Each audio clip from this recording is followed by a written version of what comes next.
Hello friend, welcome to civil gun. आप सभी का सिविल गन में स्वागत करते हैं। दोस्तों, मिशन एरिया जेई के लिए हम पूरा तरीके से तैयार है और इसके लिए हम रोज़ाना क्लास भी कर रहे हैं और आपको अपने टेलीग्राम चैनल के माध्यम से मोटिवेट भी कर रहे हैं और आपको कंटेंट भी प्रोवाइड कर रहे हैं।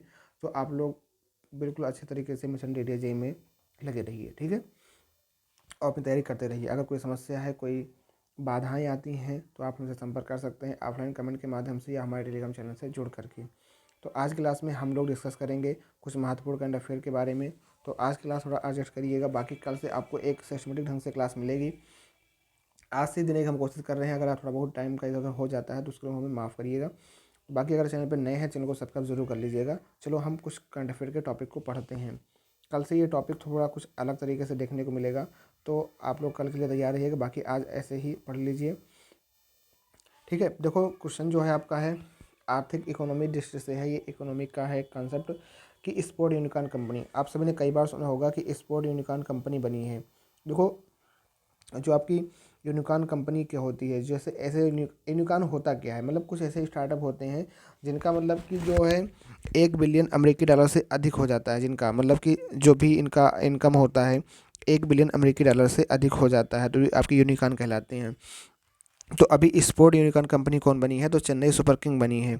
इंडियन प्रीमियर लीग की सफल टीमों में से एक और 4 बार की चैंपियन चेन्नई सुपर किंग देश का पहला स्पोर्ट यूनिकॉर्न बन गया है, जिसकी मार्केट में हिस्सेदारी 7600 करोड़ रुपए हो गई है, ठीक है। तो ये बातें जो की जा रही हैं, किसके लिए की जा रही हैं, ये बातें आपकी आईपीएल की जो टीम है आपकी एक चेन्नई सुपर किंग, उसके बारे में कहा जा रहा है कि ये आपकी स्पोर्ट यूनिकॉर्न कंपनी बन गई है, जिसकी मार्केट में हिस्सेदारी कितनी है, 7600 करोड़ रुपए की है, ठीक है। तो अच्छा, ये ऐसा क्यों हुआ, तो इससे कहा जा रहा है कि 2 प्रमुख कारण थे इनके होने में कि चेन्नई सुपर किंग का मार्केट कैप अपनी मूल इकाई से आगे निकल गया। पहला, टीम का दुबई में अपना चौथा आईपीएल खिताब जीतना और दूसरा 2 नई फ्रेंचाइजी का रिकॉर्ड कीमतों पर आगामी सीजन में जोड़ना।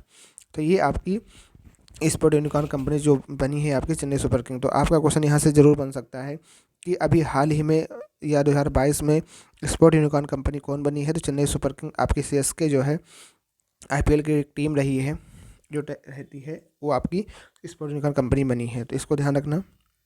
अगला जो न्यूज़ है, अगली जो है आपकी भारत का 100वां यूनिकॉर्न। भारत का जो 100वां यूनिकॉर्न है वो कौन है, स्मॉल एंड मीडियम इंटरप्राइजेस के लिए बेंगलुरु स्थित नियो बैंक प्लेटफॉर्म ओपन 100वां यूनिकॉर्न बन गया है। तो भारत का जो 100वां यूनिकॉर्न बना वो आपका ओपन जो है 100वां यूनिकॉर्न बन गया है।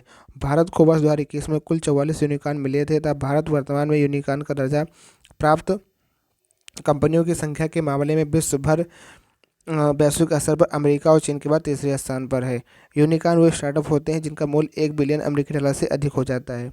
तो भारत का जो 100वां यूनिकॉर्न मिला है वो बेंगलुरु स्थित नियो बैंक प्लेटफॉर्म ओपन है, ठीक। अगला क्वेश्चन है, नई bank note printing line security printing and minting corporation of India limited ने अपनी करेंसी नोट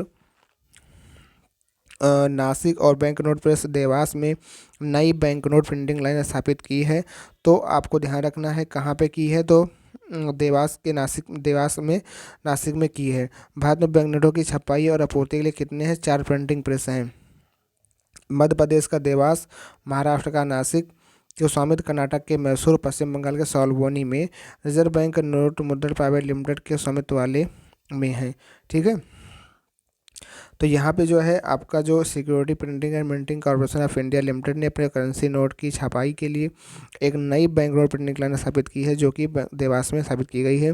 तो भारत के अंदर अगर बैंक नोट की छपाई की बात करें तो अपोजिट 4 प्रिंटिंग प्रेस होते हैं, जिनमें से मध्य प्रदेश के देवास में, महाराष्ट्र के नासिक में और आपके पश्चिम बंगाल के सोलबनी में और कर्नाटक के मैसूर में ये आपकी हैं। अगली जो न्यूज़ है, फिनटेक ओपन हैकथॉन। भाई ये क्या होता है, तो फ़ोनपे के सहयोग से नीति आयोग ने फिनटेक ओपन हैकथॉन को लॉन्च किया। इसके अंदर होगा क्या कि आपका जो ये हैकथॉन होगा फ़ोनपे के सहयोग से ये तो लॉन्च किया गया था, आप सभी लोग जानते हैं कि फ़ोनपे के सहयोग से नीति आयोग ने फिनटेक ओपन हैकथॉन को लॉन्च किया। यह हैकथॉन भारत के इनोवेटर्स, डिजिटल क्रिएटर, डेवलपर्स को सोचने, विचार करने और कोड करने का अवसर प्रदान करेगा। इस हैकथॉन का उद्देश्य क्या होगा कि फिनटेक इकोसिस्टम हेतु पथ प्रदर्शक की तरह समाधान प्रदान करता है। जो मतलब कि जो भी इनोवेटर्स होंगे, जो डिजिटल क्रिएटर्स होंगे, जो डेवलपर्स होंगे, उनको सोचने का, विचार करने का, उनको सपोर्ट करने का ये प्रयास करेगा। तो फिनटेक ओपन हैकथॉन वो है जो कि डिजिटल मार्केटिंग से जुड़े होंगे उनके लिए ये रहने वाला है। अगला है आपका कि $3 ट्रिलियन वाली विश्व की पहली कंपनी है। तो ऐसी कौन सी कंपनी जो $3 ट्रिलियन वाली विश्व की पहली कंपनी बन गई है? तो भैया यहाँ रखना एप्पल है। 3 जनवरी 2022 को Apple company $3 trillion market value तक पहुंचने वाली विश्व की पहली कंपनी बन गई। Walmart, Disney, Netflix, Nike, Coca Cola, McDonald, IBM और फोर्ड की तुलना में एप्पल की मार्केट वैल्यू कहीं ज़्यादा है। यह सब जो कंपनियां हैं इनकी तुलना में एप्पल की जो मार्केट वैल्यू बहुत ज़्यादा है। तो $3 ट्रिलियन वाली विश्व की पहली कंपनी जो बन गई है वो आपकी एप्पल बन गई है। इसको आपको ध्यान रखना है। बाकी आ जाइए इधर, वर्ष 1976 में शुरू हुई एप्पल को अगस्त 2018 में $1 ट्रिलियन का आंकड़ा छोड़ने में 42 वर्ष का लंबा सफर तय करना पड़ा, जबकि 3 ट्रिलियन मार्केट वैल्यू कंपनी होने को मात्र 16 महीने और 15 दिन लगे। तो 42 साल लग गए उसके बाद जाकर के ये $1 ट्रिलियन वाली कंपनी बनी थी, लेकिन इसको 1 ट्रिलियन से 3 ट्रिलियन होने में 16 महीने 15 दिन ही लगे। स्विफ्ट के बारे में यहाँ पे कुछ चर्चा करें। स्विफ्ट क्या है? तो रूस द्वारा यूक्रेन पर हमला किए जाने के बाद यूरोपीय देश और अमेरिका रूस पर आर्थिक प्रतिबंध लगाए हैं। रूस द्वारा यूक्रेन पर हमला जब किया गया तो उसके बाद यूरोपीय देशों ने और अमेरिका ने रूस पर आर्थिक प्रतिबंध लगाए हैं। यूरोपीय यूनियन, संयुक्त राज्य अमेरिका और अन्य पश्चिमी भागीदारी देशों ने रूस पर प्रतिबंध लगाने का ऐलान किया, जिसमें स्विफ्ट इंटरनेट बैंकिंग सिस्टम से रूसी बैंकों को अलग कर दिया गया। स्विफ्ट इससे रूस को काफ़ी आर्थिक नुकसान उठाना पड़ सकता है। हालांकि इससे इन देशों के स्वयं के बैंकों और कंपनियों को भी काफ़ी नुकसान होगा। अब ये स्विफ्ट है क्या भैया? तो स्विफ्ट क्या है? एक वैश्विक पेमेंट सिस्टम है जिसका पूरा नाम है the society for world wide interbank financial telecommunication. इसका फुल फॉर्म याद रखिएगा, जिसका पूरा फुल फॉर्म है the society for world wide interbank financial telecommunication. यह विश्व के बैंकों को जोड़ने वाला फाइनेंशियल मैसेजिंग इंफ्रास्ट्रक्चर है, जिसे बेल्जियम में ऑपरेट किया जाता है और स्विफ्ट से जुड़े बैंकों द्वारा चलाया जाता है। ठीक है, तो ये एक प्रकार का क्या है? वैश्विक पेमेंट सिस्टम है। तो इसमें जो क्या हुआ था, रूस और यूक्रेन का जब वर्डिक्ट हो रहा था, जब उनके आपस में युद्ध चल रहा था, तो यूरोपीय देशों ने, अमेरिका ने क्या किया, रूस पर प्रतिबंध लगा दिया था और जैसे ही स्विफ्ट से जुड़े हुए जो बैंक थे उसको वहाँ से भी अलग कर दिया गया था।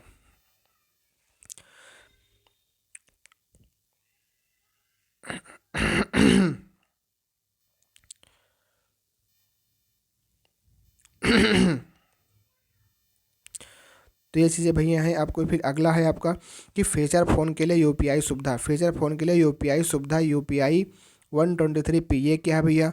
ये आपका क्या है कि 8 मार्च 2022 को भारतीय रिजर्व बैंक के गवर्नर शक्तिकांत दास ने फीचर फ़ोन के लिए UPI 123P नामक UPI आधारित पेमेंट प्रोडक्ट लॉन्च किया। इसके अलावा डिजिटल पेमेंट के लिए 24x7 में 24 आवर हेल्पलाइन भी लॉन्च की गई, इसका नाम डिजी साथी है। इन दोनों का सीधा संबंध आम आदमी से है। अच्छा, इस फीचर फ़ोन से होगा क्या कि डिजी साथी को भारतीय राष्ट्रीय भुगतान निगम द्वारा स्थापित किया गया। इससे ग्राहक फीचर फ़ोन के जरिए स्कैन एंड पे के अतिरिक्त लगभग सभी लेन देन कर सकेंगे, तो इसे लेन देन करने इंटरनेट कनेक्शन की जरूरत नहीं होगी। मतलब UPI सुविधा जो भारतीय रिजर्व बैंक ने है UPI 123P एक जो है फीचर फ़ोन लॉन्च किया है, जिसके द्वारा अगर मान लो इंटरनेट कनेक्शन नहीं भी है तब भी आप क्या कर सकते हो, इसके द्वारा अपना लेन देन काम कर सकते हो। तो यही आपका फीचर फ़ोन का सुविधा है।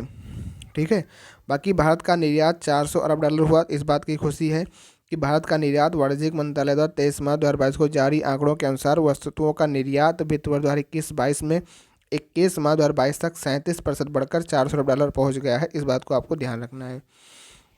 अगला क्वेश्चन है, राजस्थान में अफ्रीका की बोमा तकनीक यूज की। भैया ये बोमा तकनीक क्या है? बोमा तकनीक होती क्या है, इसके बारे में थोड़ा पढ़ लेते हैं। राजस्थान के भरतपुर जिले के केवलादेव राष्ट्रीय उद्यान में अफ्रीका की बोमा तकनीक का प्रयोग किया गया। इसका प्रयोग चीतल या चित्तीदार हिरणों को पकड़ने और उन्हें मुकुंदरा हिल टाइगर रिजर्व में पहुंचाने के लिए किया गया था। ठीक है, बोमा कैप्चरिंग तकनीक अफ्रीका में काफ़ी लोकप्रिय है, जिससे फनल जैसी बाड़ के माध्यम से जानवरों को पीछा करके उन्हें एक बाड़ में पहुंचाया जाता है। केवलादेव राष्ट्रीय उद्यान doctor Salim Ali Birdman of India की कर्मस्थली है। बोमा तकनीक से क्या होता है, जो जानवर होते हैं उनको पकड़ने की व्यवस्था होती है। मतलब जैसे मान लो आपका ये कोई जंगल है, ठीक है, तो ऐसे एक बाड़ा बना दिया जाता है, बाड़ा बना करके यहाँ सामने गाड़ी खड़ी कर दी जाती है जानवरों को यहाँ से। और काफ़ी लंबा ये बोमा तकनीक में होता है, काफ़ी लंबा होता है, ताकि उनको ये ना लगे कि हाँ हम कहाँ आ गए। और जानवर ऐसे ऐसे आते हैं और यहाँ पे गाड़ी खड़ी होती है, उसमें जानवरों को पकड़ लिया जाता है, कैप्चरिंग करके कर लिया जाता है। तो बोमा तकनीक के द्वारा जानवरों को पकड़ने के काम आती है। तो ये अभी राजस्थान में अफ्रीका में यूज की गई है। भैया अगला है इंद्रायणी मेडिसिटी। ये इंद्रायणी मेडिसिटी क्या है भैया? इंद्रायणी मेडिसिटी क्या है आपका? तो भारत का पहला चिकित्सा शहर महाराष्ट्र के पुणे के खेड़ तालुका में 300 एकड़ भूमि क्षेत्र में बनाया जाएगा। इसका नाम इंद्रायणी मेडिसिटी होगा। महाराष्ट्र सरकार की यह परियोजना 10,000 करोड़ से अधिक के निवेश को आकर्षित करेगी। यह चिकित्सा शहर न केवल चिकित्सा शिक्षा और अनुसंधान सुविधाएं प्रदान करेगा, बल्कि एक क्षेत्र के निजी सभी प्रकार के विषय उपचार भी प्रदान करेगा। तो इंद्रायणी मेडिसिटी कहाँ पे होगी भैया? ये आपके महाराष्ट्र में की जा रही है। एक इंद्रायणी मेडिसिटी बनाई जाएगी जो कि 10,000 करोड़ की लागत से चिकित्सा शहर बनेगा महाराष्ट्र के पुणे के अंदर। ठीक, अगला है विक्स इंडिया 2022। विंग्स इंडिया 2022 ये क्या है? 24 से 27 मार्च 2022 तक नागरिक उड्डयन मंत्रालय, भारतीय विमानपत्तन प्राधिकरण तथा भारतीय वाणिज्य उद्योग महासंघ द्वारा संयुक्त रूप से बेगमपेट एयरपोर्ट हैदराबाद में विंग्स इंडिया 2022 का आयोजन किया गया। बस इतना याद रखना कि विंग्स इंडिया 2022 का आयोजन कहाँ किया गया? बेगमपेट हैदराबाद में। यही आपका यहाँ से पूछेगा, बाकी आपको कुछ याद करने की जरूरत नहीं है। फिर यहाँ पे आते हैं महात्मा गांधी ग्रीन ट्रेंगल। ये क्या है भैया? 16 मार्च 2022 को मेडागास्कर की राजधानी एंटानरियो में महात्मा गांधी हरित तिराहे का अनावरण किया गया। पट्टिका में हरा शब्द सतत विकास और पर्यावरण को बचाने के लिए उसकी प्रतिबद्धता को दर्शाता है। तो कहाँ पे? ये मेडागास्कर की राजधानी एंटानरियो में। हनुमान जी की 108 फीट की प्रतिमा का अनावरण कहाँ किया गया? तो 16 अप्रैल 2022 को प्रधानमंत्री नरेंद्र मोदी ने हनुमान जयंती के अवसर पर बापू केशवानंद जी के आश्रम में गुजरात के मोरबी में भगवान हनुमान की जी की 108 फीट की प्रतिमा का अनावरण किया है। कहाँ पे? गुजरात के मोरबी में। अब उसके बाद आते हैं यहाँ पे अगला, यह प्रतिमा जो है, ठीक है, इतना क्वेश्चन आप पूछेगा, बाकी इसको पढ़ लीजिए। ट्रिसिटी ऑफ द वर्ल्ड 2021 ये क्या है? अप्रैल 2022 में ऑर्बर डे फाउंडेशन और संयुक्त राष्ट्र के खाद्य कृषि संगठन द्वारा हैदराबाद और मुंबई शहर को tree city of the world चुना गया है। Tree city of the world के इस तीसरे संस्करण में हैदराबाद और मुंबई ने आर्बर डे फाउंडेशन के कार्यक्रम में विश्व के 21 देशों के 137 अन्य शहरों के साथ यह मान्यता प्राप्त की है। इन दो भारतीय शहरों ने स्वस्थ, लचीला और खुशहाल शहरों के निर्माण में शहरी पेड़ों और हरियाली को उगाने और बनाए रखने की प्रतिबद्धता के लिए मान्यता प्राप्त की। हैदराबाद को लगातार दूसरे वर्ष यह मान्यता दी गई। वर्ष 2021 में हैदराबाद भारत का एकमात्र शहर था जिसे 2020 tree city of the world की मान्यता दी गई थी, पर 2022 में आपको हैदराबाद मुंबई दोनों शहरों को दिया गया है। भारत का पहला सामुदायिक रेडियो स्टेशन 19 अप्रैल 2022 को प्रधानमंत्री नरेंद्र मोदी द्वारा गुजरात दौरे के समय दूधवाड़ी नामक एक सामुदायिक रेडियो स्टेशन का उद्घाटन किया गया, जो सामुदायिक रेडियो स्टेशन पशुपालन को समर्पित है। ठीक है, यह भारत का पहला सामुदायिक रेडियो स्टेशन है जो पूरी तरह से पशुपालकों को समर्पित है। कहाँ पे किया गया भैया? तो ये आपका जो है बनास डेयरी सामुदायिक रेडियो स्टेशन को बनासकांठा जिले में सहकारी दुग्ध उत्पादक संघ द्वारा स्थापित किया गया, इसे बनास डेयरी के नाम से भी जाना जाता है। ठीक है, भारत का पहला सामुदायिक रेडियो स्टेशन जो कि पूरी तरीके से पशुपालन को समर्पित है। भारत का पहला कार्बन न्यूट्रल पंचायत तो कौन बना है? 24 अप्रैल 2022 को राष्ट्रीय पंचायती राज दिवस के अवसर पर पूरी तरह से सौर ऊर्जा से संचालित होने वाले जम्मू कश्मीर के सांबा जिले की पल्ली पंचायत को भारत की पहली कार्बन न्यूट्रल पंचायत बना दी गई। पल्ली गांव ऊर्जा स्रोत का एक बड़ा उदाहरण है। कार्बन न्यूट्रल शून्य कार्बन डाइऑक्साइड को संदर्भित करता है। कार्बन न्यूट्रल शब्द का प्रयोग ऊर्जा उत्पादन, परिवहन, उद्योग और कृषि के संदर्भ में किया जाता है। ठीक है, तो भारत की पहली कार्बन न्यूट्रल पंचायत कहाँ पे है? जम्मू कश्मीर के पल्ली पंचायत को घोषित किया गया है। आगे बढ़ते हैं, आर्ट पार्क के बारे में यहाँ पे देखते हैं। आर्ट पार्क आपकी क्या है? 14 मार्च 2022 को देश के पहले आर्टिफिशियल इंटेलिजेंस और robotics technology park art park को बेंगलुरु में उद्घाटन किया गया। आर्ट पार्क को भारतीय विज्ञान संस्थान IISc बेंगलुरु द्वारा स्थापित किया गया। तो आर्ट पार्क आपका क्या है? पहले आर्टिफिशियल इंटेलिजेंस और robotics technology park art park का बेंगलुरु में उद्घाटन किया गया। आर्ट पार्क को भारतीय विज्ञान संस्थान बेंगलुरु द्वारा स्थापित किया गया है। ठीक है, तो ये कुछ आज के आपके इंपॉर्टेंट करंट अफेयर के टॉपिक थे, इनको हमने आज कवर किया। बाकी हम कल फिर मिलते हैं इसी टाइम पे। रोजाना आपको ये क्लास करंट अफेयर की देखने को मिलेगी। इसमें डेली मॉडिफिकेशन आपको देखने को मिलेगा। अगर आपको क्लास आज की अच्छी लगी है तो कमेंट बॉक्स में ज़रूर बताएं, और इसमें हम कल और मॉडिफिकेशन करेंगे क्लास में, कंटेंट में। तो आप लोग चैनल पे प्रॉपर बने रहें। मिलते हैं फिर एक नेक्स्ट वीडियो में, तब तक के लिए थैंक यू। जय हिंद, जय भारत।